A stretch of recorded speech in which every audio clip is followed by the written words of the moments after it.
an exciting time to be a content creator. We have tons of relatively affordable equipment that allows us to get really cool shots that were previously unimaginable except for those within the realms of fairly high-end TV and movie production. Obviously your drone can take fantastic aerial photos and footage, but it can also be used pretty effectively on the ground as a 3-axis gimbal. Sure, if you're flying a drone then you will have a phone or a tablet to control that drone, but the chances are the camera on your drone is superior to that of your phone or tablet. When it comes to matching the footage of your aerial work with your ground work, it's going to be a whole lot easier if you're matching footage from the same camera.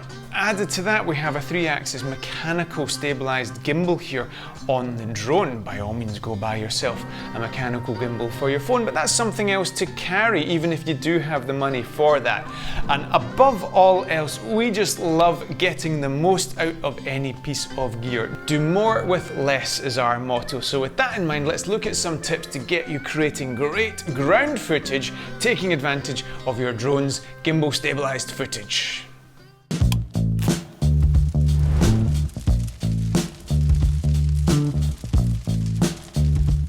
Hey folks, Stewart Carroll here. This is the kind of stuff that gets me out of bed in the morning. Taking a tool and using it for a purpose it wasn't really intended, but getting tremendous benefit as a result. Alina and I just went out the other day and had a bit of fun shooting some nice beauty shots with this Mavic Air 2S. I know it seems a bit ridiculous, but there are lots of scenarios where it would be useful to be able to just have the option of capturing those kind of shots with your drone. The phone that we use to control this drone is an iPhone 11, and the camera on this Air 2S is far superior to the best camera available on this phone. We have a 1-inch sensor here, and that compares with a 1/2.55-inch sensor on this iPhone, not to mention the fact that we have genuine 10-bit filming here on this phone, and on this iPhone 11 we don't. So that alone is reason to use this over and above the phone. Added to that, we have the mechanical stabilization of the gimbal. Now, we have a gimbal here for this phone, as you can see, but it's just one more thing to carry. Now, of course, you have lots of options these days. We have this fantastic big Ronin SC2 gimbal, we have a GoPro, we have 360 cameras. Tons of options, but it all costs money, and at the end of the day, there's no point in buying stuff that you don't need. Ultimately, this is a good option.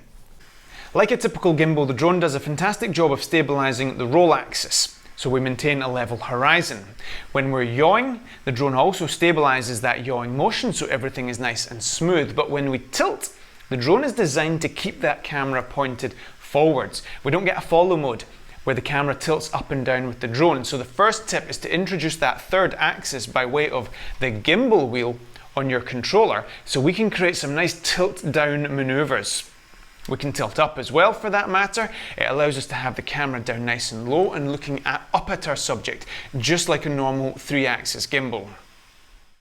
In terms of settings, make sure you enable the upward tilt option, otherwise the gimbal is going to hit a hard stop when it hits 0 degrees and you're not going to be able to take advantage of that range of motion.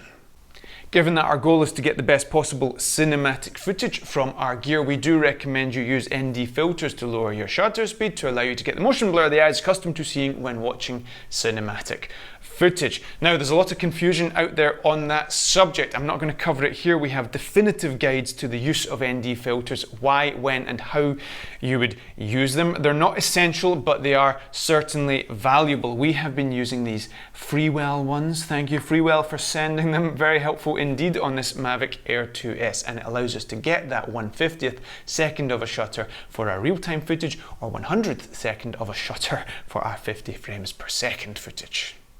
Speaking of frame rates, we love shooting at 50 frames per second and then slowing it down in post to 25 frames per second for a 50% slow motion effect. It makes people look cool, and that is the bottom line on that one. Added to that, any micro jitters or just kind of user error from your stepping or walking is minimized, because that's all smoothed out a little bit as you slow the footage down. Loyal followers of the channel will have spotted our new introduction. It's an exciting time. Yes, Alina is back in front of the camera. She never went anywhere, but she's just been working behind the scenes with me because it's been very tough lately to get the two of us in front of the camera for one reason or another. The main reason starting with C and ending in Ovid.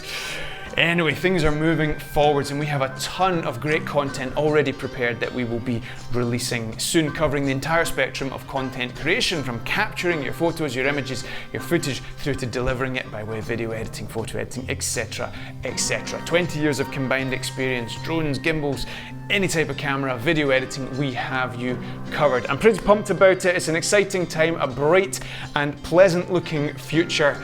Yes, things are on the up. Experiment with your angles. You might be used to having the camera all the way up in the air, courtesy of your drone. Now you've got it down on the ground. Have that camera pointed up and lower the camera down. Look up at your subject, make them look impressive, whether it's a person or a building or a vehicle, whatever it is. Play around with these options that are now available to you. Flying a drone close to things is difficult and dangerous, but now it's not flying, it's in your hand. You can get that drone as close to things as you want. It creates an added sense of motion when you're close to things because we have a foreground object, we have more depth in our shots. Now actually for this shot we didn't even use the drone as a handheld gimbal. We just sat it on the ground, focused about 2 meters away, and had our subjects, myself and Alina, walk past the drone. But the depth that's created by being so close to the ground even gives us some shallow depth of field. You would not know that was shot on a drone. In the same way we teach you to look for leading lines when your camera is all the way up in the air, be it roads or rivers or whatever the case may be, do the same when you're down on the ground. You probably have more options now. In this case we've used the lines of the road for some dimension, or we use the bridge railings for some dimension. It carries the eye through the frame and turns that two-dimensional image into a three-dimensional representation of the real world.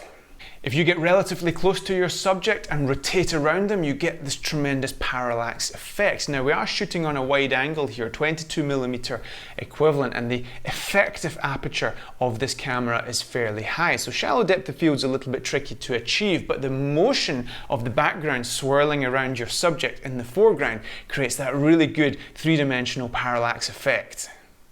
Now speaking of that wide angle lens, keep in mind that not everything looks good filmed on a wide angle.